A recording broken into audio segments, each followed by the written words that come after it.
Hi everyone, welcome to my kitchen. In today's recipe, I'm going to show you how to make vegetables in hot garlic Schezwan sauce. It's a very simple recipe where I'm going to be putting together a hot garlic sauce and then stir frying the vegetables and then combining it all together. So without wasting any time, let me just dive right in and show you how to make this dish. First step, I'm going to put the sauces together and then combine it and keep it ready, and then we will stir fry our vegetables.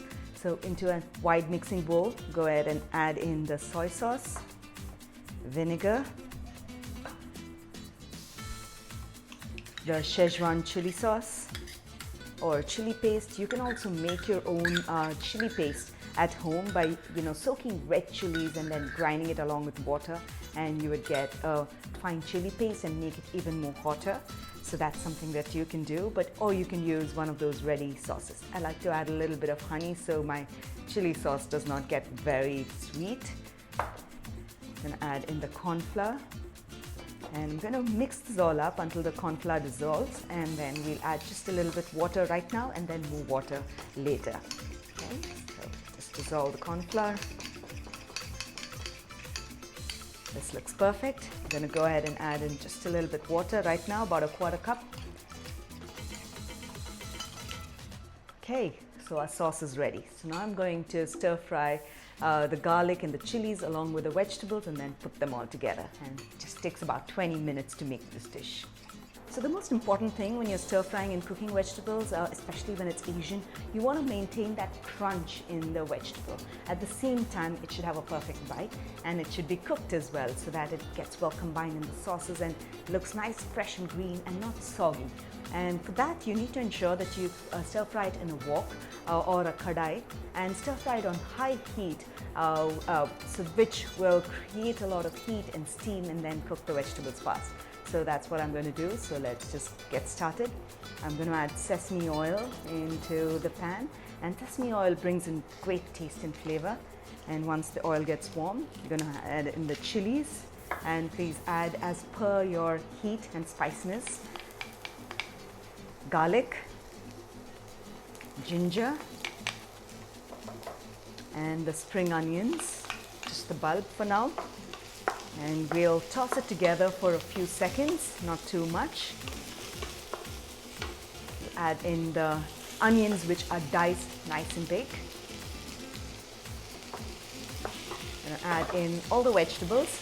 I have some green and red capsicum. I have some cauliflower. You can use baby corn, you can use mushrooms, you can use any such type of vegetable as well.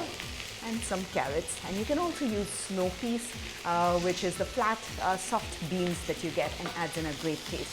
I'm going to add tofu right at the end.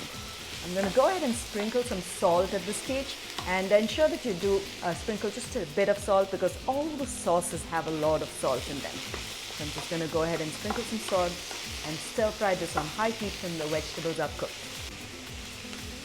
Salt. It's perfect.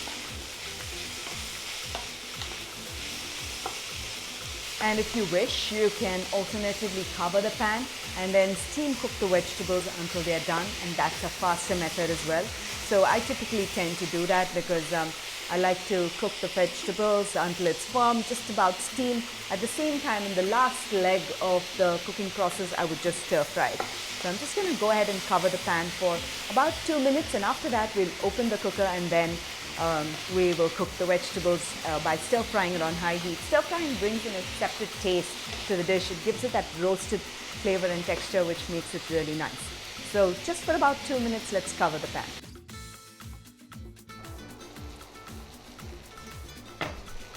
So that's perfect. Notice that the vegetables are steaming and I've got a nice shine in it.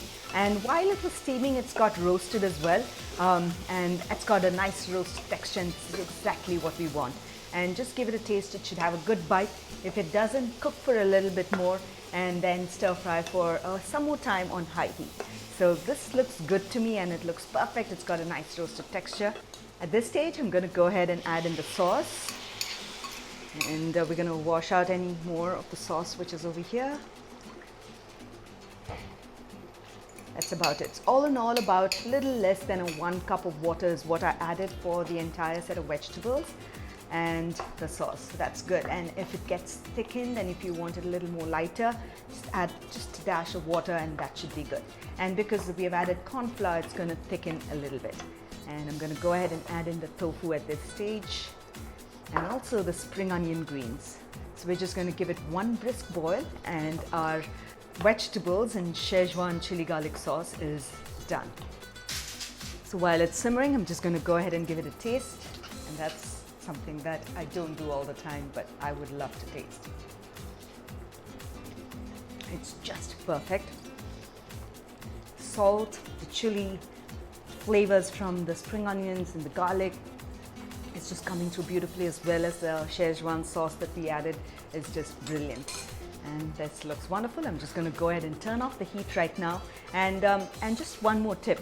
If you're making this Schezwan vegetables, you need to ensure that you serve it immediately, because the vegetable will thicken in the sauce and it'll become very sticky and thick. So it's always a good idea to serve it immediately. And if you have to make it ahead of time, keep the sauce separate, the vegetables roasted separate, and then put them together when you're ready to make it.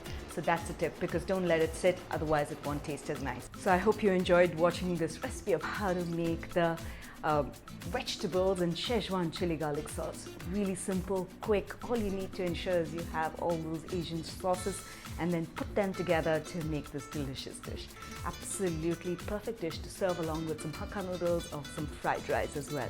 So do give this recipe a try, and when you do, don't forget to share your feedback in the comments below, take a snapshot of it, tag us across all our social channels, and I would love to hear from you. So until then, until next time, happy cooking and healthy eating.